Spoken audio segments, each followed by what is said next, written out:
The diplomatic facade, the transport ship, Peaceful Dawn, drifted through the void toward Harmony Prime, its hull scarred and patched from recent battles. Captain Marcus Reed stood at the observation deck, watching the massive neutral station grow larger against the starfield. His weathered face showed the strain of months of conflict, but his eyes held something the aliens hadn't learned to recognize yet: quiet determination. "Captain, we're receiving docking clearance from Harmony Prime Control," reported Lieutenant Hayes from the bridge. "Bay 7, as requested." Reed nodded without turning from the viewport. Beside him, Dr. Sarah Chen adjusted her diplomatic robes, the fabric hiding the tactical gear underneath. "Are you ready for this, Marcus?" she asked quietly. "As ready as anyone can be for walking into a trap," Reed replied. "Remember, we're the desperate humans seeking peace. Let them see what they expect to see." The docking bay of Harmony Prime bustled with activity. Representatives from dozens of species moved through the corridors, but 3 delegations commanded the most attention. The Saurian Empire's contingent stood in military formation, their scaled forms imposing in black and gold uniforms. Across the bay, the Luminary Collective's ethereal representatives floated in their characteristic energy fields, their translucent forms shimmering within a light. And then there were the humans. Just 5 individuals, looking tired and worn, carrying simple diplomatic pouches instead of the elaborate ceremonial weapons other species displayed. To any observer, they appeared to be the weakest delegation present. Admiral Kethfer of the Saurian Empire watched the human arrival with cold satisfaction, his reptilian features twisted into what might have been a smile. "Look at them," he hissed to his aide. "Barely armed, minimal escort. They truly believe words can save them now." Across the bay, Priestess Zelia of the Luminori observed the same, seen with different eyes. Her consciousness touched the minds of her fellow delegates. "The humans radiate desperation," she communicated telepathically. "Their resolve weakens. Soon they will accept any terms we offer." Captain Reed approached the reception area where both alien delegations waited. His stride was measured, neither hurried nor hesitant. "Admiral Kesvar, Priestess Zelia," he said, offering the traditional greeting gestures of both species. "Thank you for agreeing to these negotiations." Captain Reed, Kethvar's voice carried the typical Saurian growl. "We are here because your species has finally recognized the futility of resistance. The Kepler system and its 3 habitable worlds were never meant for human colonization." Priestess Celia's form pulsed with soft light. "The Luminary Collective agrees. The Aurora Nebula contains energies sacred to our people. Human mining operations disturb the cosmic harmony." Reed's expression remained neutral. "Both systems have been under human development for over a decade. Our colonies house millions of civilians. Surely we can find a compromise that serves everyone's interests." The alien delegates exchanged glances. This was exactly what they had hoped to hear. Compromise meant weakness. Weakness meant opportunity. The negotiation chamber was a marvel of neutral design, with environmental controls adjusted for all 3 species. The large circular table projected holographic displays of the disputed star systems, showing human colonies, Saurian mining claims, and Luminary sacred sites. "The facts are simple," Admiral Kethfer began, his clawed fingers tapping against the table. "Human expansion has violated 12 interstellar treaties. Your colonies exist in territories claimed by both the Saurian Empire and the Luminary Collective." Dr. Chen leaned forward, her voice carefully modulated to sound conciliatory. Admiral, those treaties were signed before humanity had the technology for deep space colonization. Surely, the galactic community can adapt to new realities. New realities require new accommodations, Priestess Celia interjected. The Luminari propose a solution. Humanity withdraws from both disputed systems. In exchange, you receive protected status within our respective territories. Reed's jaw tightened slightly. Protected status. Guided development, HFY clarified. Your species shows promise, but lacks the wisdom of older civilizations. Under Saurian guidance, humanity could achieve stability. Under Luminari guidance, Zelia corrected, humanity could achieve enlightenment. The implication was clear. Both species wanted to divide humanity between them, treating human civilization as a resource to be managed rather than an equal partner. Reed exchanged a subtle glance with Dr. Chen. This is a generous offer, Reed said slowly, but I need to consult with my government. These decisions affect billions of lives. Of course, Cuthbert's tone suggested he expected nothing less. Take all the time you need.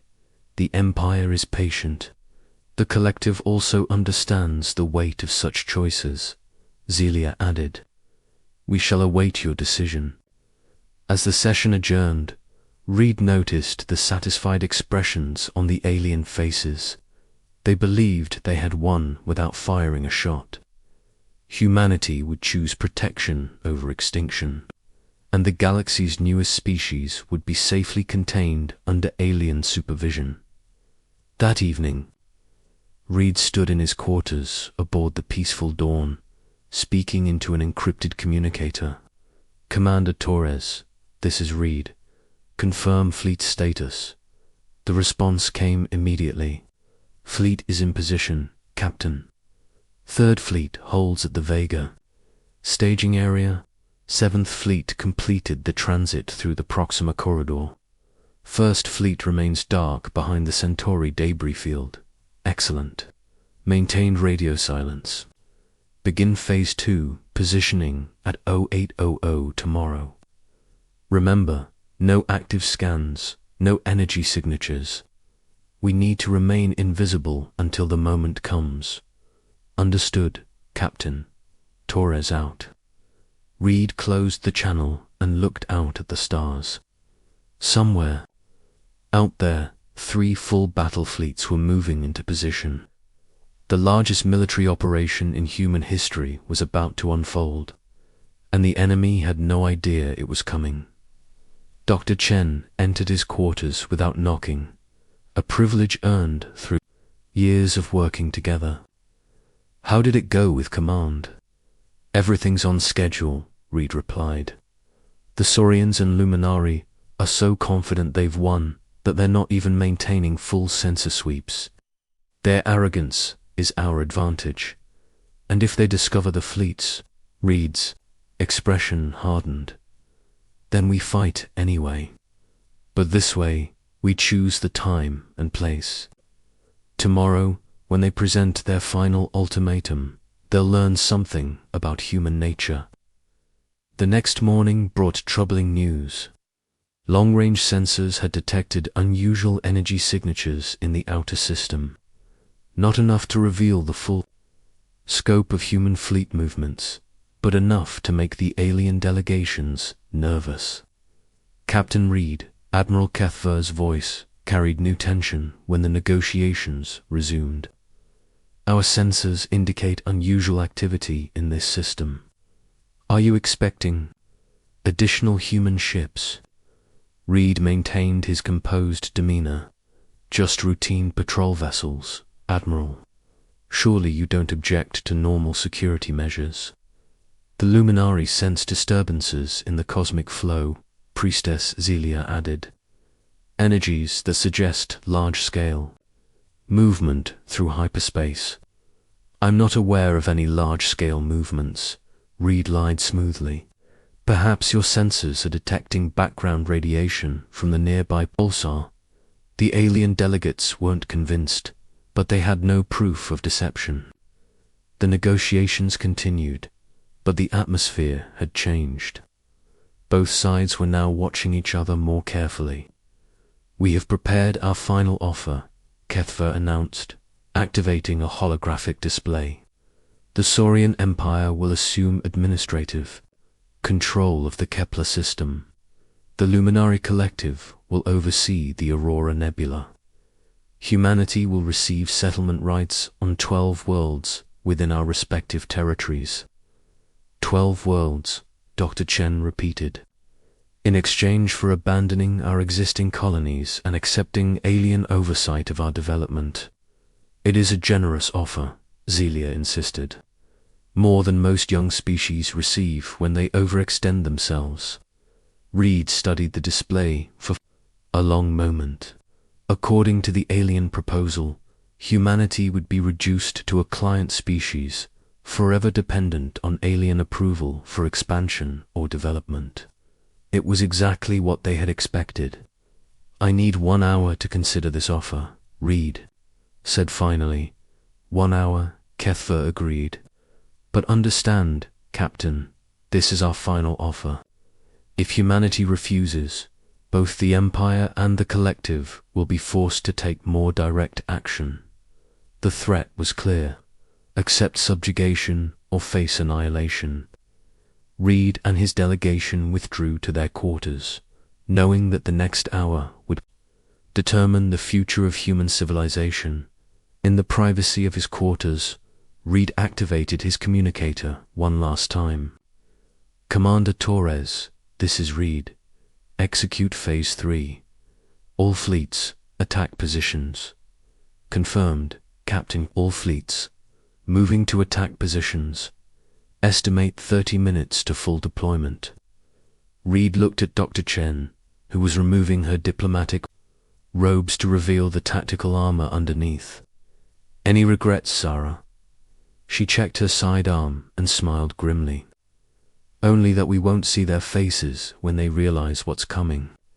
Outside, the stars continued their eternal dance, unaware that in 30 minutes, everything would change. The aliens thought they had cornered a weak species desperate for peace. Instead, they had walked into the most carefully planned ambush in galactic history. When diplomacy fails, the hour passed with agonizing slowness. Captain Reed returned to the negotiation chamber with his delegation, their faces showing the strain of impossible decisions. To any observer, they appeared to be humans facing the end of their civilization's independence. Admiral HFY and Priestess Celia waited with barely concealed satisfaction.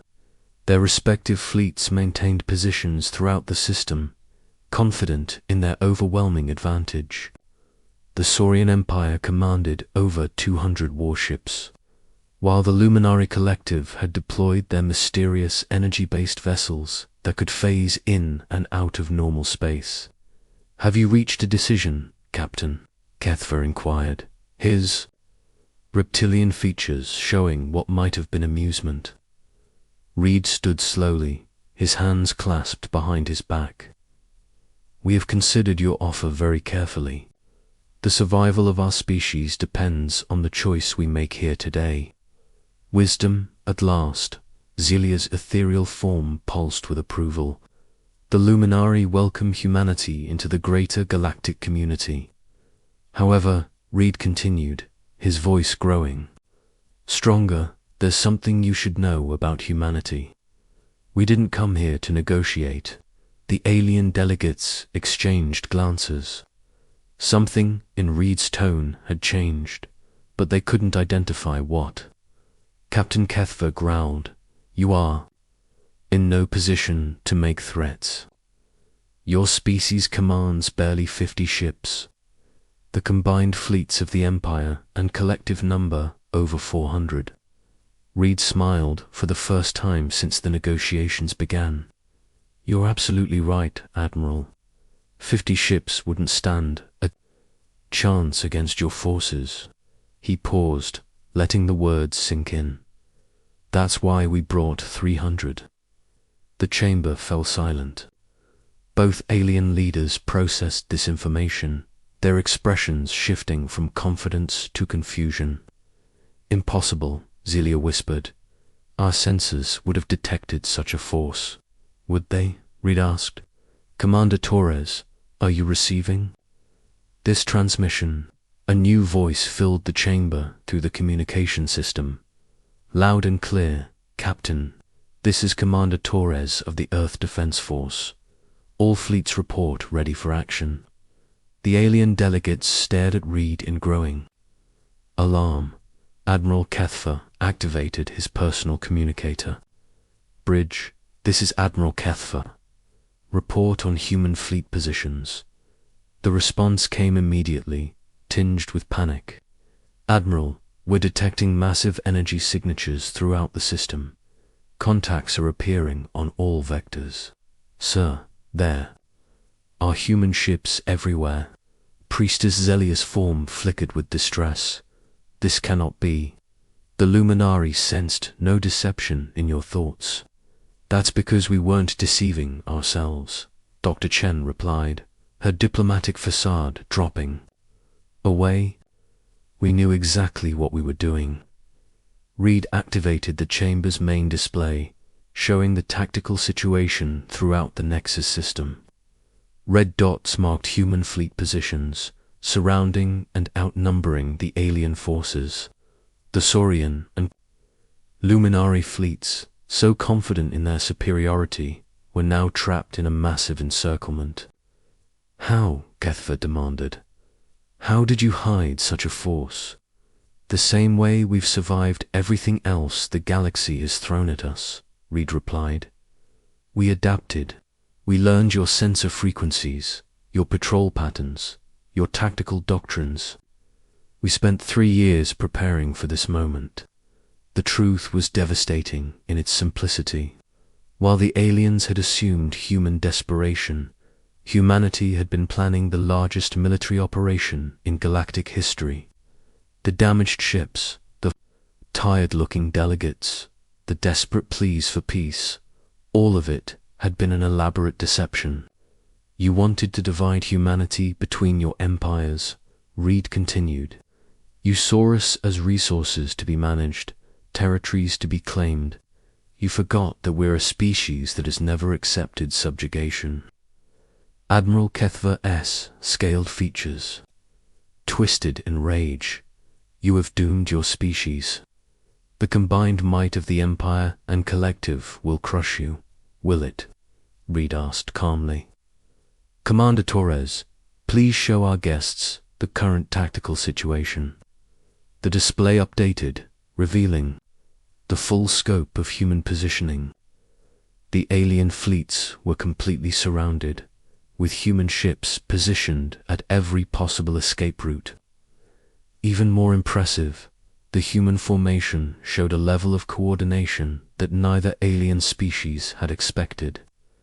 The Saurian Empire commands 237 ships, Reed recited from memory. The Luminari Collective has deployed 186 vessels.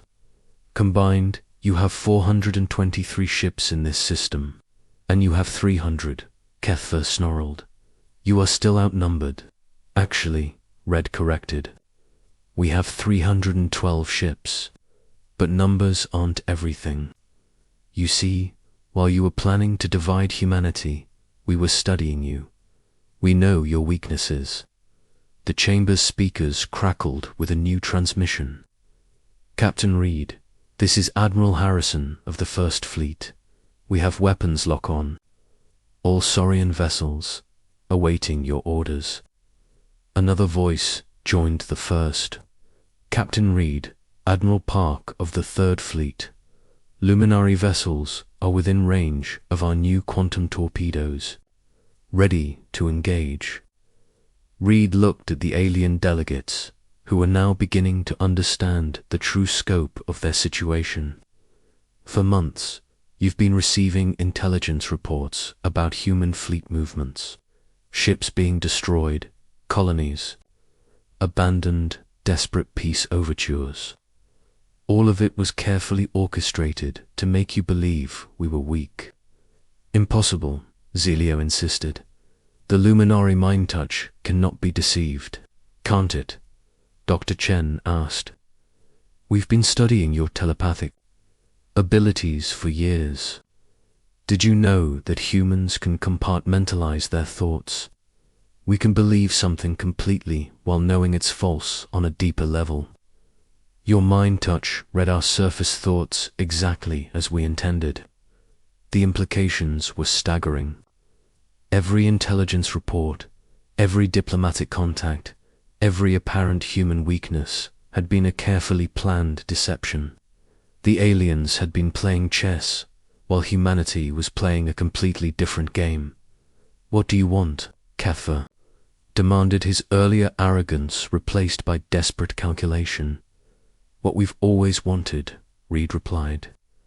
To exist as a free species, to explore the galaxy without asking permission, to defend ourselves against those who would subjugate us. You cannot defeat both our fleets, Zelia argued. Even surrounded, our combined forces are no longer combined, Red interrupted. Commander Torres, execute Operation Wedge. The tactical display showed human ships moving into new positions, inserting themselves between the Saurian and Luminari fleets. The alien forces, which had been counting on mutual support, were now isolated from each other. Admiro, HFY. Reed addressed the Saurian leader directly. Your empire has been at war with the Luminari Collective for over a century. How much do you really trust them in battle? The question hit its mark. HFY's eyes flicked towards Zelia, and Reed saw the calculation there. The Saurians and Luminari were allies of convenience, not trust. Priestess, Zelia, Reed continued. How certain are you that the Saurians won't use this battle to eliminate Luminari ships along with human ones? Now it was Zelia's turn to look uncertain. The alliance between the two species had always been fragile, held together only by their mutual desire to control humanity.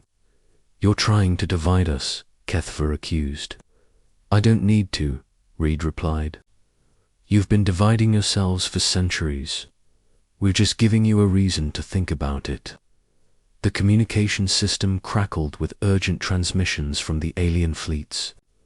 Reports of human ships taking aggressive positions, weapons systems powering up, and the growing realization that they were trapped in a carefully prepared killing field. Captain, Commander Torres's voice cut through the chatter. Both alien fleets are beginning to separate. The Saurians are moving to defensive positions. The Luminari are preparing to phase shift, Reed nodded. Maintain formation. Let them think about their options. Minutes passed in tense silence. The alien delegates were clearly receiving reports from their respective fleets, their expressions growing more troubled with each transmission. Finally, Admiral HFY spoke. What are your terms? Simple, Reed replied. Both fleets withdraw from human space. All claims to human settled worlds are renounced. Humanity is recognized as a sovereign species with the right to self-determination. And if we refuse, Zelia asked, then we finish what you started, Reed said coldly. Every ship in your fleets dies here today. Both your species lose their primary military forces, and humanity claims the territories you came here to steal. The threat was real and immediate. The alien delegates could see the tactical situation clearly. Their fleets were surrounded, isolated from each other, and facing an enemy that had proven far more capable than anyone had imagined. The Empire requires time to consider, HFY said finally. The collective also needs consultation, Z added. Reed shook his head. You have 5 minutes. After that, we start shooting. The next 5 minutes were the longest in galactic history. Frantic communications passed between the alien fleets and their home governments. The reality of the situation was becoming clear to everyone involved. Humanity, the species they had dismissed as weak and desperate, had outmaneuvered them completely. The humans had turned the aliens' own arrogance against them, using their assumptions about human weakness to mask the largest military operation in galactic history. "Time's up," Reed announced. Admiral Kethva's shoulders sagged in defeat. "The Saurian Empire accepts your terms." "The Luminary Collective agrees," Zelia added, her form flickering with resignation. "Excellent," Reed replied. "Commander Torres, stand down to condition. Yellow, monitor the withdrawal, but do not engage unless fired upon." As the alien fleets began their humiliating retreat, Reed turned to the defeated delegates. "There's one more thing you should understand. This was never about the Kepler system or the Aurora Nebula. This was about respect. Respect," Kef snarled. "You came here planning to divide humanity between your empires," Reed explained. "You saw us as resources to be managed, not as equals to be respected. Today, you learned that humanity doesn't accept subjugation. We never have, and we never will." As the last alien ships jumped to hyperspace, Reed stood at the observation deck of Harmony Prime, watching the stars. Dr. Chen joined him, both of them exhausted but victorious. "Do you think they'll try again?" she asked. Reed considered the question eventually, but not soon and not the same way. Today, the galaxy learned that humanity isn't just another client species. We're a force to be reckoned with. Outside, the human fleets maintained their positions, a steel reminder that Earth's children had come of age among the stars. The negotiations were over, but humanity's real journey in the galaxy was just beginning. And the next time aliens wanted to talk to humans, they would come as equals, not as conquerors. Because the galaxy had learned something important that day, humanity didn't just negotiate for survival, they negotiated for victory.